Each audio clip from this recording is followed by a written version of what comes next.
بسم اللہ الرحمن الرحیم۔ شروع اللہ کا نام لے کر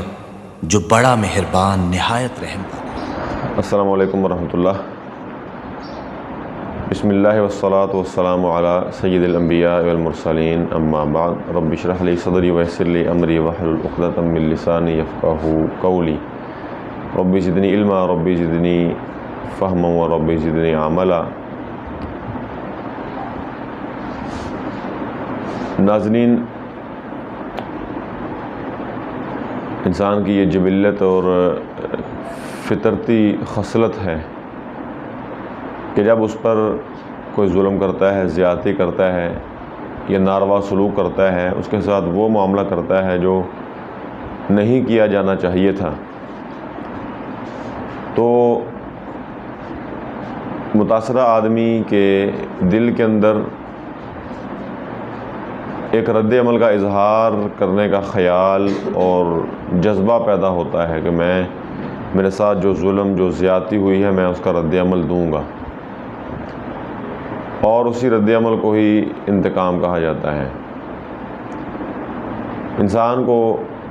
ظلم کے مقابلے میں، زیادتی کے مقابلے میں، استبداد کے مقابلے میں اور ناروا سلوک کے مقابلے میں انتقام کا خیال آتا ہے، اور وہ خیال بہت زیادہ غالب ہوتا ہے، اور بسا اوقات یہ انتقامی خیال اور یہ رد عمل کا جذبہ انسان کو زیادتی تک لے جاتا ہے۔ انسان انتقام میں زیادتی کر لیتا ہے، رد عمل میں شدت اختیار کرتا ہے جو شدت اسے اختیار نہیں کرنی چاہیے تھی، وہ بول جاتا ہے جو نہیں بولنے چاہیے تھے، رد عمل میں اور انتقامی کارروائی میں دوسرے بندے سے بڑھ کر اس میں زیادتی کر دیتا ہے۔ تو یہ بات بھی قابل مذمت ہے اور کسی بھی لحاظ سے لائق تحسین نہیں ہے، بلکہ ناپسندیدہ عمل ہے۔ اس لیے جب انتقام کا باب آتا ہے، انتقام کا مسئلہ آتا ہے، رد عمل کا مسئلہ آتا ہے، تو اگرچہ شریعت نے اس کا اختیار دیا ہے کہ آپ لے سکتے ہیں، فَإِنِ اعْتَدَىٰ عَلَيْكُمْ فَاعْتَدُوا عَلَيْهِ بِمِثْلِ مَا اعْتَدَىٰ عَلَيْكُمْ، کہ اگر کہیں سے زیادتی ہوتی ہے تو تم بھی اتنی ہی زیادتی کر لو، رد عمل میں اتنا ہی کام کرو جتنا اس نے کیا ہے۔ اسی طرح قصاص کے معاملے میں بھی شریعت نے فرمایا الذکر بالذکر والانثیٰ بالانثیٰ، مذکر کے بدلے مذکر، مونس کے بدلے مونس، یعنی انتقام میں زیادتی نہ کرو، رد عمل میں زیادتی نہ کرو، شدت پسندی اختیار نہ کرو، بلکہ عدل کا دامن ہاتھ میں تھامے رکھو، عدل کو نہ چھوڑو۔ لیکن معاف کر دینا بھی ایک بہت بڑی خصلت ہے، بہت بڑی خوبی ہے، اور اس کا بہت زیادہ اجر و ثواب بھی ہے۔ لیکن میں جس پہلو سے آپ سے گفتگو کرنا چاہتا ہوں وہ یہ ہے کہ ہم اپنے چھوٹے چھوٹے بچوں کو جو ابھی صحیح سے چل بھی نہیں پاتے، ہم بسا اوقات اپنے گھروں میں ان بچوں کو انتقام لینا سکھاتے ہیں بچپن ہی سے، حالانکہ ان کو عفو درگزر کرنا، تسامح کرنا، چشم پوشی کرنا یہ سکھانا چاہیے۔ لیکن ہم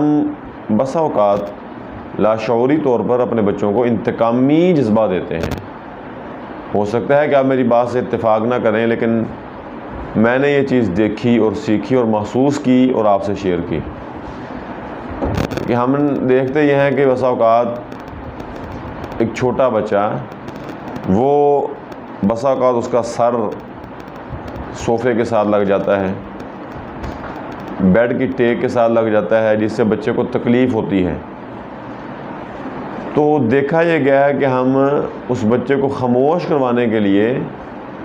بیڈ کی ٹیک کو مارتے ہیں، یوں کر کے ہاتھ مارتے ہیں، یا صوفے کو یوں کر کے مارتے ہیں، بچہ فرش پہ گر جائے ہم فرش کو مارتے ہیں، بچہ دیوار میں لگ جائے ہم دیوار کو مارتے ہیں۔ تو آگے سے یہ کہتے ہیں والدین کہ دیکھو میں نے اس کو مارا ہے، یہ گندا ہے،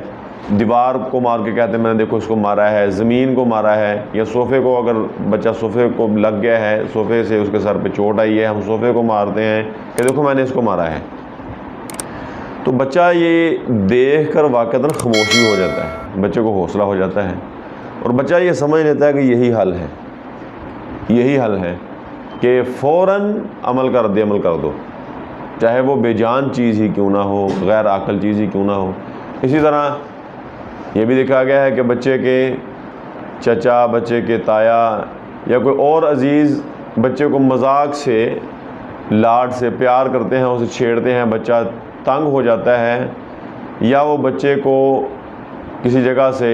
ہلکا سا پیار سے کاٹتے ہیں، ہاتھ سے تھوڑا سا اس کو دباتے ہیں تو بچہ رونا شروع کر دیتا ہے۔ تو ہم بچے کے سامنے ایک بڑے ہی پیارے اور محبت والے رشتے کو، چاہے وہ چچا ہو یا اس کا ماموں ہو یا اس کا تایا ہو، ہم اسے بھی مارتے ہیں۔ مطلب میں آپ سے ایک بالکل آسان سی سطح پہ آ کے بات کرتا ہوں کہ ہم کہتے ہیں ایاں، یہ دیکھو میں نے اس کو مارا ہے، یہ تو گندا ہے، تو بچہ اس کو مار پڑتے دیکھ کر بچہ خاموش ہو جاتا ہے۔ تو بچہ یہ سمجھتا ہے کہ یہی حل ہے کہ فوراً رد عمل کر دو، چاہے بڑا ہے چھوٹا ہے، آگے سے ہاتھ چلا دو۔ تو خدا را بچپن ہی سے بچے کو یہ عادت نہ بنائیے، یہ عادت بچے کو نہ دیجیے، کوئی اور اچھا مناسب اور موزوں کام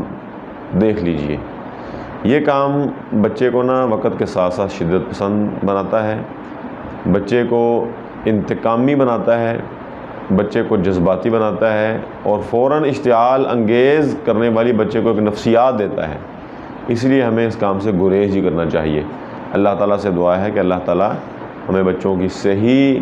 نفسیاتی تربیت کرنے کی توفیق عطا فرمائے۔ والسلام علیکم ورحمۃ اللہ۔